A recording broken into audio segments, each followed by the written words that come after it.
नमस्ते। हर चुनाव के बाद हम आमतौर पर जीत हार की बात करते हैं, आंकड़ों की बात करते हैं।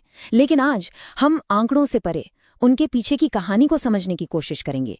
ये कहानी है अंबाला शहर की, और ये हमें सिखाएगी कि कैसे एक चुनाव असल में शासन की डेटा इंजीनियरिंग का सबसे जरूरी हिस्सा होता है, जहां जनता अपनी जरूरतों का डेटा अपना जनादेश देती है।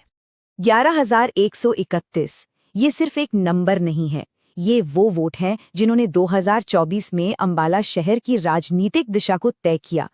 हर एक वोट में एक उम्मीद थी, एक शिकायत थी और एक फैसला था। तो सवाल ये है कि ये संख्या हमें बताती क्या है?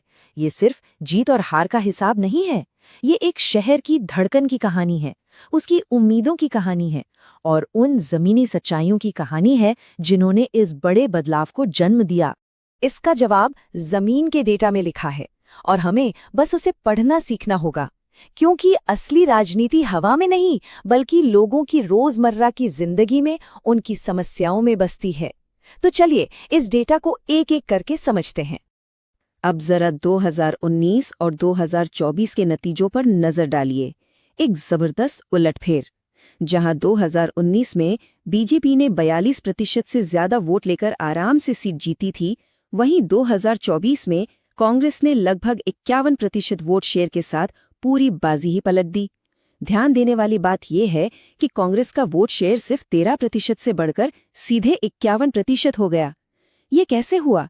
यही सवाल हमारे आज के इस विश्लेषण के केंद्र में है। किसी भी जनादेश को समझने के लिए उस जगह की नब्ज को पकड़ना होता है, जमीन की आवाज को सुनना पड़ता है।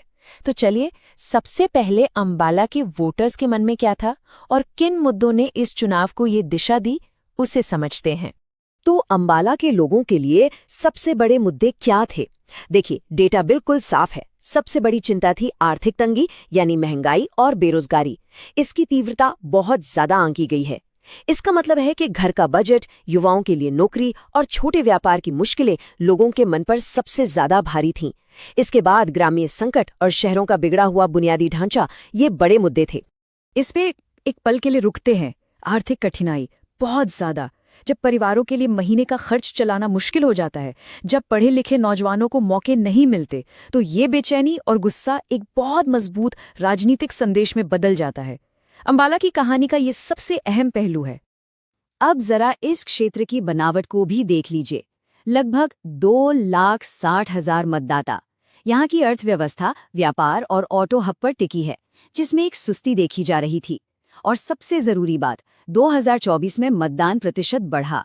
जब मुश्किलें बढ़ती हैं और लोगों को लगता है कि उनकी सुनवाई नहीं हो रही, तो वो अपनी आवाज उठाने के लिए बड़ी संख्या में बाहर निकलते हैं। अब थोड़ा पीछे चलते हैं, क्योंकि 2024 का नतीजा कोई अचानक हुई घटना नहीं है। ये इस सीट के एक लंबे और अस्थिर इतिहास का एक नया अध्याय है। इस सीट ने 7 अलग अलग चुनावी मौसम देखे हैं और यहाँ की हवा का रुख अक्सर बदलता रहा है। ये टेबल इस सीट के मिजाज की पूरी कहानी बताती है। देखिए कि कैसे सत्ता का संतुलन बदलता रहा है। 2005 और 2009 में कांग्रेस का वोट शेयर 50% के पार गया, तो वहीं 2019 में बीजेपी ने 42% का मजबूत आंकड़ा छुआ। ये साफ है कि अंबाला शहर की सीट किसी एक पार्टी का गढ़ कभी नहीं रही है। यहाँ के मतदाता समय समय पर अपना फैसला बदलते रहे हैं। और इस पूरे इतिहास का सबसे बड़ा सबक इस एक लाइन में छिपा है। बड़े बदलाव हमेशा पार्टी की एकता के साथ जुड़े हुए हैं। जब भी किसी पक्ष का वोट बिखरता है, उसे हार का सामना करना पड़ता है, और जब वोट एकजुट होता है तो जीत मिलती है। और जब हम एकता की बात करते हैं, तो ये याद रखना जरूरी है कि लोकतंत्र में हर आवाज का सम्मान हो। ये हमारे संवैधानिक मूल्यों का हिस्सा है कि हर व्यक्ति गरिमा के साथ अपनी बात रखे, और ये हमारी जिम्मेदारी है कि हमारी चर्चा हमेशा तथ्यों पर आधारित हो। 2014 का चुनाव इसका सबसे अच्छा उदाहरण है। बीजेपी ने सिर्फ 37% वोटों से जीत हासिल की। क्यों? क्योंकि सामने वाला वोट कांग्रेस और हरियाणा जनहित कांग्रेस के बीच लगभग बराबर बट गया था। अगर ये वोट एक साथ होता तो नतीजा कुछ और ही होता। एक बटा हुआ घर हमेशा कमजोर होता है। तो अब हम 2024 के जनादेश को गहराई से परखते हैं, ये समझने के लिए कि ये जीत सिर्फ एक संयोग थी या एक सोची समझी रणनीति का नतीजा। हम इसके पीछे के गणित और जमीनी हकीकत दोनों को देखेंगे। 2024 का नतीजा गणित के हिसाब से बिल्कुल साफ है। कांग्रेस को 50% से ज्यादा वोट मिले, जो एक निर्णायक बहुमत है। मुकाबला साफ तौर पर दो ध्रुवीय था और वोटर्स ने एक स्पष्ट फैसला सुनाया। और इस जीत का सबसे बड़ा रणनीतिक कारण था वोट का एकीकरण, यानी वोट कंसोलिडेशन। 2019 में जो वोट कांग्रेस के आधिकारिक उम्मीदवार और एक मजबूत निर्दलीय उम्मीदवार के बीच बंट गया था, 2024 में वो सफलतापूर्वक एक साथ आ गया। ये इस जीत की बुनियाद थी। बिखरे हुए घर को फिर से जोड़ा गया। लेकिन सिर्फ पुराने वोटों को जोड़ना ही काफी नहीं था। इसके साथ ही कांग्रेस के पक्ष में लगभग 9% वोटों का एक नया स्विंग भी हुआ। इसका सीधा मतलब है कि मतदाताओं के एक बड़े हिस्से ने इस बार अपना मन बदला। उन्होंने पिछली बार से अलग पार्टी को वोट देने का फैसला किया, जो सत्ता के खिलाफ एक लहर का साफ संकेत था। तो अंबाला के इस पूरे डेटा से हम भविष्य के लिए क्या सीख सकते हैं? यहाँ से एक रणनीतिक ढांचा निकल कर आता है, एक ऐसा ब्लूप्रिंट जो इस डेटा को एक व्यावहारिक सिद्धांत में बदलता है। इसे हम चतुर्मुख रणनीतिक सिद्धांत कह सकते हैं। इस सिद्धांत के 4 मुख्य स्तंभ हैं जो किसी भी सफल अभियान के लिए जरूरी होते हैं। पहला, चुनावी रणनीति। दूसरा, संगठनात्मक मशीनरी, यानी जमीन पर काम करने वाली टीम। तीसरा, नैरेटिव और मैसेजिंग, यानी आपकी कहानी और आपका संदेश। और चौथा, संसाधनों का सही प्रबंधन। पहले स्तंभ यानी चुनावी रणनीति का मतलब है बूथ स्तर पर जाकर काम करना।